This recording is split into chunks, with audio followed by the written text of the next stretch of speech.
जयपुर, जोधपुर और कोटा नगर निगम चुनाव का बिगुल बज चुका है, लेकिन कांग्रेस बिना संगठन चुनावी रण में उतरने को तैयार है। संगठन बिना शहर का संग्राम,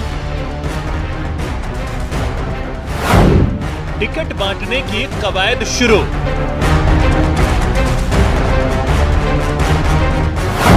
चुनाव की नैया बिना खेवैया। जयपुर, जोधपुर और कोटा के 6 नगर निगमों में चुनाव का बिगुल बज गया है, लेकिन कांग्रेस में अभी भी असमंजस की स्थिति है, क्योंकि पार्टी में न तो प्रदेश, न जिला और न ही ब्लॉक स्तर पर पिछले 3 महीनों में कोई नियुक्ति हुई है। लिहाजा नगर निगम चुनाव की रणनीति के लिए पीसीसी अध्यक्ष के नेतृत्व में मंथन हुआ। चुनावी रण के लिए पार्टी ऑब्जर्वर्स की नियुक्ति करेगी। ऑब्जर्वर्स पर चुनाव प्रबंधन का जिम्मा होगा। साथ ही प्रभारी मंत्रियों, विधायकों और वरिष्ठ नेताओं को निगम चुनाव की जिम्मेदारी दी जाएगी। सांसद, विधायक समेत इलाके के सभी नेताओं से रायशुमारी कर उम्मीदवारों का चयन किया जाएगा। कमेटी में एआईसीसी से एक कोऑर्डिनेटर आएंगे। उसके बाद में जो इंचार्ज मिनिस्टर होगा जिस जिले का, जैसे यहाँ जयपुर जिले के धारीवाल जी हैं, हमारे जोधपुर जिले के महेंद्र चौधरी जी हैं, कोटा के अंदर लालचंद कटारिया जी हैं, एमपी कैंडिडेट होगा, एमएलए कैंडिडेट होगा, और ये फिर जिसको भी उचित समझेंगे अपनी सहायता के लिए, जो पीसीसी को कहेंगे तो हम लोग इनको उपलब्ध करा देंगे, नहीं तो ये एक्स एमएलएज हैं, दूसरे लोग हैं, पार्षद हैं, मेयर हैं, उनसे सबसे सलाह लेकर के एक लिस्टिंग करेंगे और जीतने वाला, कांग्रेस की आइडियोलॉजी वाला और जो जनता के बीच में रहता है, जिसको जनता चाहती है, ऐसे उम्मीदवारों का। निगम चुनाव के घमासान में कांग्रेस अपनी उपलब्धियों को गिनाते हुए बीजेपी पर निशाना साध रही है। वो नगर निगम इसलिए बनाए गए हैं ताकि व्यवस्थाओं को सुधार किया जा सके। हुआ क्या कि 1994 में जब पहली बार चुनाव हुआ, तब से लेकर के अभी तक भारतीय जनता पार्टी का हमेशा बोर्ड बनता रहा। एक बार मौका मिला था 2009 में कि कांग्रेस को मौका मिला था, लेकिन वो भी अनफॉर्चुनेटली क्या हुआ कि हमारे पार्षद तो कम जीते, मेयर तो हमारा जीत गई, मेयर की पोस्ट तो हमें मिल गई, कांग्रेस को मिल गई, लेकिन पार्षद हमारे कम जीते। उनके झगड़ों की वजह से जितना डेवलपमेंट हम उस वक्त भी कर सकते थे वो नहीं कर पाए। ये सारा जो कुछ अगर देखा जाए तो ये नगर पालिकाओं का जो बिगाड़ हुआ है, ये भारतीय जनता पार्टी के बोर्ड के द्वारा हुआ है। इन 1.25 साल में जयपुर, कोटा, जोधपुर में डेवलपमेंट के इतने काम हुए जितने बीजेपी 5 वर्ष में नहीं कर पाई। कोरोना संकट 8 महीने से लड़ रहे हैं हम। 8 महीने में विकास कार्य एक नहीं रुका।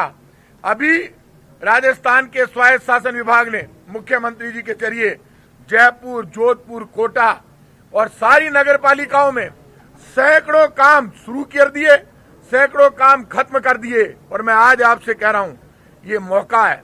राजस्थान की सरकार 1.25 साल से शासन में है। सरकार कांग्रेस की है, ऐतिहासिक काम हुआ है।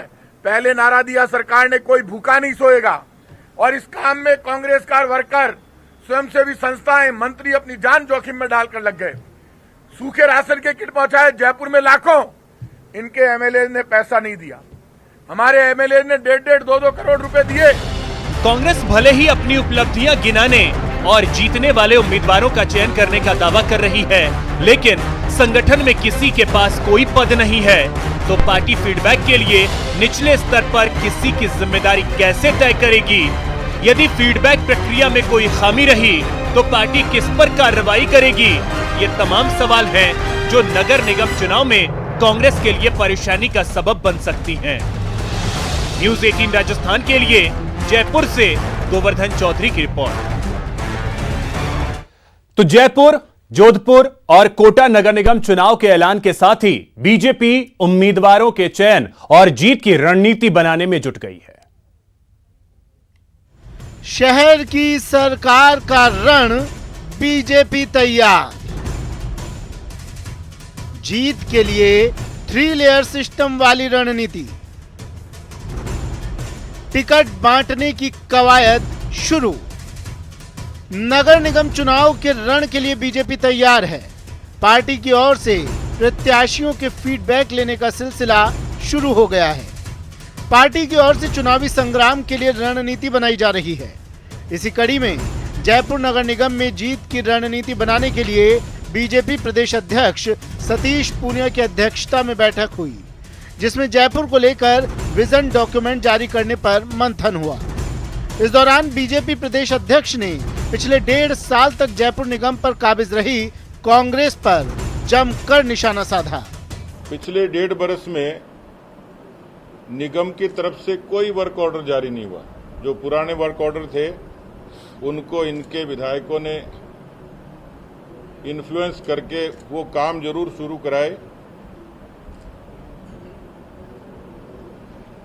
हम लोगों ने देखा कि जिस तरीके से सरकार पूरे तरीके से इन 20 महीनों में हर तरीके के प्रबंधन में फेल हुई, उसी तरीके से नगर निगम के एक व्यवस्थित संचालन में भी ये सरकार पूरे तरीके से विफल हुई। सफाई, रोशनी, सड़कें, भ्रष्टाचार, एक बड़ा तबका शहर में बेरोजगारों का बेरोजगारी भत्ता, ये तो मुद्दे हैं ही, लेकिन चिंताजनक और दुर्भाग्यपूर्ण यह है कि इस सरकार ने जयपुर जैसे बड़े शहर को कोरोना के कालखंड में भगवान के भरोसे छोड़ दिया। नगर निगम चुनाव में बीजेपी जीत की रणनीति के तहत उम्मीदवारों के चयन की कवायद भी शुरू कर दी है। बीजेपी ने नगर निगम चुनाव के लिए 3 लेयर सिस्टम तय किया है। इस सिस्टम के तहत ही जयपुर, जोधपुर और कोटा नगर निगम में टिकट वितरित किए जाएंगे। इस बार ये भी कोशिश की जा रही है कि विधायक प्रत्याशी और सांसदों की रायशुमारी पर टिकट वितरण पूरी तरह निर्भर ना हो। पार्टी ऐसा इसलिए कर रही है ताकि जनता की भावना के विपरीत टिकटों का वितरण ना हो सके और बाद में कोई हो हल्ला ना हो। इस तरह शहर की सरकार के रण के लिए बीजेपी कोई कोर कसर नहीं छोड़ रही है। न्यूज़ 18 राजस्थान के लिए जयपुर से सुधीर शर्मा की रिपोर्ट। तो निगम चुनाव की घोषणा के साथ ही कोटा में भी चुनावी रंगत दिखने लगी है। बीजेपी कार्यालय में एक बार फिर दावेदारों से आवेदन लिए जा रहे हैं। कोटा के 2 निगम, कोटा उत्तर और दक्षिण के 150 वार्डों में होने वाले मतदान को लेकर कांग्रेस और भाजपा दोनों ही पार्टियों में दावेदारों की तादाद बेशुमार है। ऐसे में दोनों ही पार्टियों के लिए प्रत्याशियों के नाम तय करना बड़ी चुनौती बन रहा है। राजधानी जयपुर में जहां यूडीएच मंत्री शांति धारीवाल के आवास पर दावेदारों की कतार लगी रही, वहीं कोटा में भाजपा कार्यालय पर बड़ी संख्या में दावेदार पहुंचकर अपना आवेदन भाजपा संगठन के पदाधिकारियों को दे रहे हैं। कांग्रेस जहां विकास के मुद्दे पर चुनाव मैदान में आ रही है, वहीं भाजपा स्थानीय मुद्दों के साथ साथ राज्य स्तरीय मुद्दे भी इस चुनाव में जनता के बीच ले जाने का मन बना रही है। भाजपा कार्यालय में कैसा है माहौल, बता रहे हैं हमारे सहयोगी शाकिर अली। निगम चुनाव की घोषणा के साथ ही चुनावी रंगत भी नजर आने लगी है, लेकिन कोरोना का असर उस पर भी नजर आ रहा है। इस वक्त हम बीजेपी कार्यालय में हैं और यहाँ पर आप देख सकते हैं ये तमाम वो दावेदार हैं जिनको बारी बारी से बुलाया जा रहा है, क्योंकि संक्रमण का दौर है। ऐसे में सोशल डिस्टेंसिंग की भी पालना करनी है। कोटा के 150 वार्डों में जो चुनाव होने हैं, 2 नगर निगम कोटा उत्तर और दक्षिण। आप कौन से वार्ड से कर रहे हैं दावेदारी? सदर में वार्ड नंबर 35 से रामपुरा कोतवाली रामपुरा मंडल से वार्ड नंबर 35 से घनश्याम बागड़ी उर्फज्जू, वहाँ से तैयारी कर रहा हूँ। हम युवा हैं, भारतीय जनता पार्टी एक ऐसा मंच है जहाँ पे युवाओं को मौका मिला जाता है। पीछे कोई सपोर्ट नहीं है, पर जनता से मैं ये निवेदन करता हूँ कि अगर मुझे सपोर्ट मिलता है तो मैं भारतीय जनता पार्टी में, जो मैं खुद लोकल आदमी हूँ वहाँ का, वहाँ की ज़रूरत हो और वहाँ पे लोकल न्यूज़ वहाँ पे घुमा हुआ हूँ, वहाँ की समस्याओं की मुझे पूरी जानकारी है। जनता की हर बार समस्या होती है। एक तो वार्ड की, पहले तो साफ सफाई नहीं होती है तो महामारी फैलती है। हम हमेशा प्रयास करते हैं ताकि कार्यकर्ता अपनी जिम्मेदारी निभा के काम करेगा। कोई भी पार्षद होता है, कई बार गलतियां करते, सफाई नहीं होती, जिससे महामारी, डेंगू में कई बीमारी होती। कई बार मैंने आवेदन किया है। जी, प्रेस नेतृत्व का निर्णय था, कुछ जानकारियां हो सकता है परिवर्तित हो जाए निवास स्थान वार्ड वगैरह, इसलिए नए फार्म उन्होंने वहाँ से इश्यू किए हैं। इसलिए हमने नए फार्म हमारे प्रत्याशी से मांगे हैं। कार्यकर्ताओं को प्राथमिकता तो जो पुराने वरिष्ठ और जो वार्ड में गणमान्य होगा, जान पहचान होगी और कार्यकर्ताओं से मिलजुल कर और जनता जिसको चाहती है उसी को भारतीय जनता पार्टी टिकट देगी। आवेदन लेना भारतीय जनता पार्टी सभी का कार्य कर्तव्य है कि हम लोग उनसे आवेदन ले रहे हैं। कार्यकर्ताओं में पूरा जोश खरोश है। दोनों निगम भारतीय जनता पार्टी के ही बनेंगे, ये निश्चित तौर से जन भावनाएं, लोगों की जन भावनाएं हैं। कैमरा पर्सन मुकेश शाकेवाल के साथ शाकिर अली, न्यूज 18 कोटा। यहां रुकेंगे एक छोटे से ब्रेक के लिए।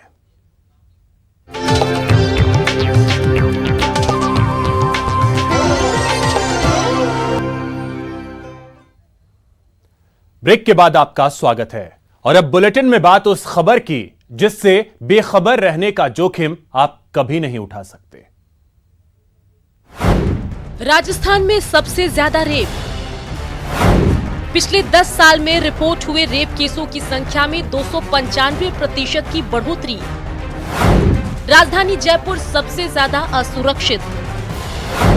18 से 30 साल की महिलाएं ज्यादा शिकार।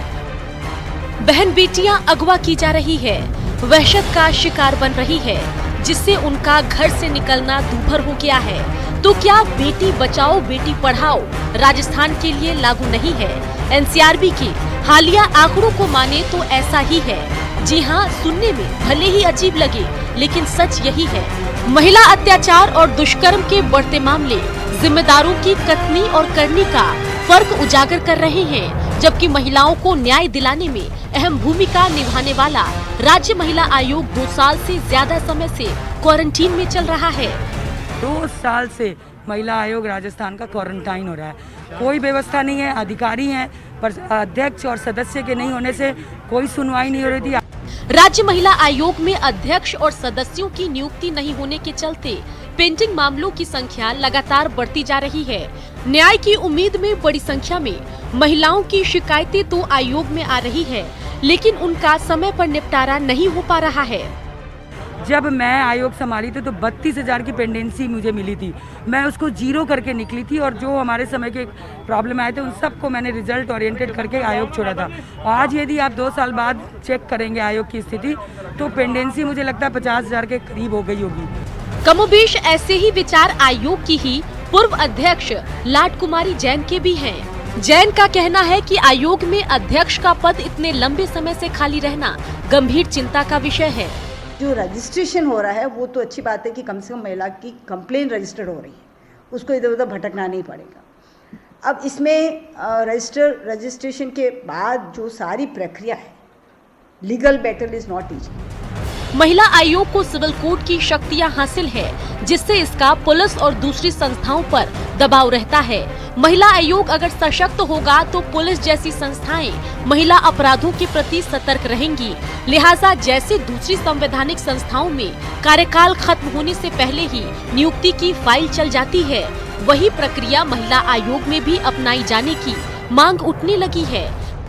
न्यूज 18 राजस्थान के लिए जयपुर से दिनेश शर्मा की रिपोर्ट। तो फिलहाल इस बुलेटिन में इतना ही। साथ ही आपको बता दें, अपने पसंदीदा चैनल न्यूज 18 राजस्थान की और भी खबरों को देखने के लिए आप विजिट कर सकते हैं हमारी वेबसाइट news18rajasthan.com पर। नमस्कार।